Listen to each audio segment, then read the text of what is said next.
Minister, I want to welcome you to the House. It's a great honour to have a fellow Galwegian here, and I'm sure Galway is very proud of your elevation to a ministerial post. We're very lucky to have somebody of your talent take on the job. Minister, COVID-19 has devastated the international air industry, I suppose.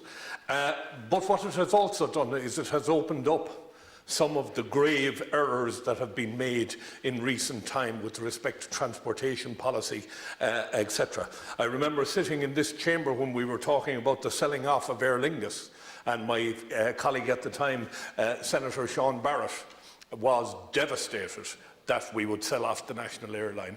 It is even more devastating that our two national airlines, Ryanair and Aer Lingus, have come into this crisis cash rich and are going to leave this crisis cash poor. And that is going to impact airline transport and connectivity from this country for eons to come.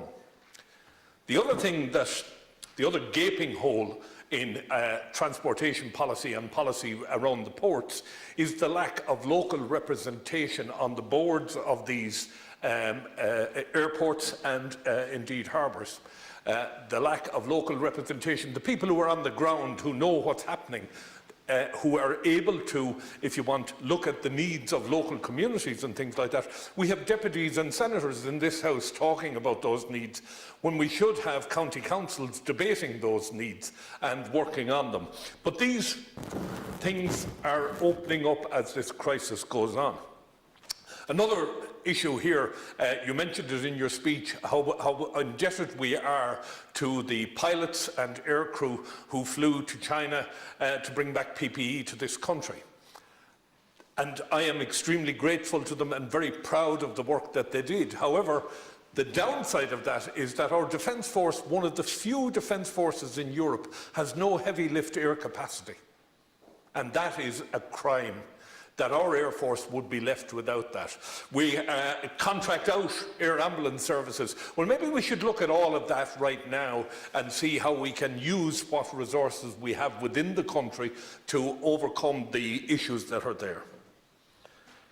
The aviation supports that we're talking about are on two sides, really, because we've got to maintain the airline companies that I've been speaking about. We also have to maintain the air leasing capacity that this country has built a phenomenal international reputation for.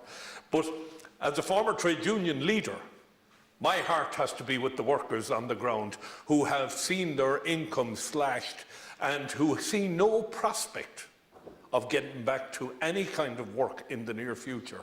And that's something that it's no different than any other workers that have been laid off in the hospitality industry. But some of these people were paid massive sums of money as pilots and things like that, and suddenly they're finding themselves on 300 quid a week or whatever. So the airline sector is suffering desperately, and the workers in the airline sector are suffering even more. And I actually welcome what Senator Dooley suggested there about offering alternative employment that would be commensurate with the COVID crisis that we're going through in areas like contact tracing and things like that. Maybe there's something we can look at there. Maintaining routes, Minister, even if it means sending an empty aircraft once a week to some of the routes that we're not now servicing, maybe that's something we should do. But I would ask that maybe we look outside the box. And I was speaking to my colleague, Senator Byrne, about opening a route directly from Rosslare, from Cork and from Waterford to the heart of Europe.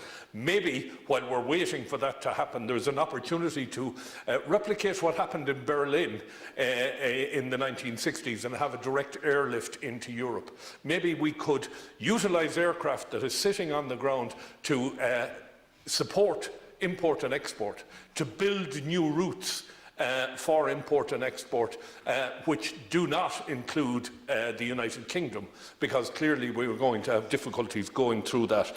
So when we're talking about strategic connectivity, there is an opportunity there to fly directly into the heart of Europe for import and export. And I think rather than have an aircraft on the ground, that's something we should be looking at. The Recovery Task Force, I wish them well, but we're dealing with an open-ended crisis here. Nobody knows when it's going to end, but I do acknowledge, Minister, that what you are doing is putting in place a team that will be up to speed, ready to grab any opportunity that becomes available and get the airline industry up and running as quickly as you can. And I very much appreciate your commitment to what you're doing here, so I do. I agree with Senator Dooley. International travel, we've all seen the social media. Why didn't we lock down Ireland? Why didn't we close all the ports? Why didn't we do this and why didn't we do that? At the end of the day, we cannot afford to lock down this country. We have to have some sort of connectivity with the rest of the world, and what we have to do is we have to do it in the safest possible way. I would like to see us improve the testing at airports. I was rather shocked. I was talking to somebody the other day who arrived back from Greece, and as they came through the airport, they were given some advice with respect to isolation, but nobody has contacted them since they came back to find out were they okay. Did one of them have a high temperature or anything like that? So I think we've got a bit of work to do on that side. We also need to have testing, rapid testing, on site, and there are tests now coming online for COVID that we need to examine and see can we get into those tests and see can we use them. The tourism industry, the more I see of what's happening and the impact the airline industry is having on this, I mean, I had huge respect for what was going on in Cork in particular. Cork Airport were dynamic in everything they were driving, and I am not from Cork and have no geographical interest other than it is part of this island, but to see the work that was being put in that being crashed into the ground now as a result of COVID. Shannon Airport, for many years we've been listening to the work being done in Shannon, and again, COVID has set them back maybe 10 years, who knows. So it's about supporting them, about coming in behind them, about putting all of the resources that are required. But I really want to see aircraft in the air. And I think there's an opportunity to look at the import-export thing, get people that are in the airline industry back to work, get them paid decent salaries. And it's something I'd ask you to look at, and perhaps you might discuss it with your cabinet colleagues and see is there a way that we can start to look at those routes. Because one of the problems with the land bridge, if Brexit goes wrong, is getting perishable goods into the heart of Europe in a short space of time. And as we're delivering stuff over there, I'm sure other stuff can come back. We import flowers from Holland, for example, various other things. And while it might be an expensive way to do things at the moment, at least it would keep the people that are employed in the industry, particularly pilots who have to keep... Senator, I'll let you know you have 1 minute left. Thank you very much. Pilots who need to keep their air hours up, their flying hours up, it would be important to keep them in the air. But so too the service staff, the maintenance staff, the airport staff, all of those things. So I'm asking you to go back to your department, go back to the cabinet, and maybe let's look outside the box a bit and see how we can get more aircraft in the air and get more people flying. Lasca here, thank you very much for your time. Minister, once again, thank you. And Galway, I'm sure, is very proud to have you sitting there. Thank you.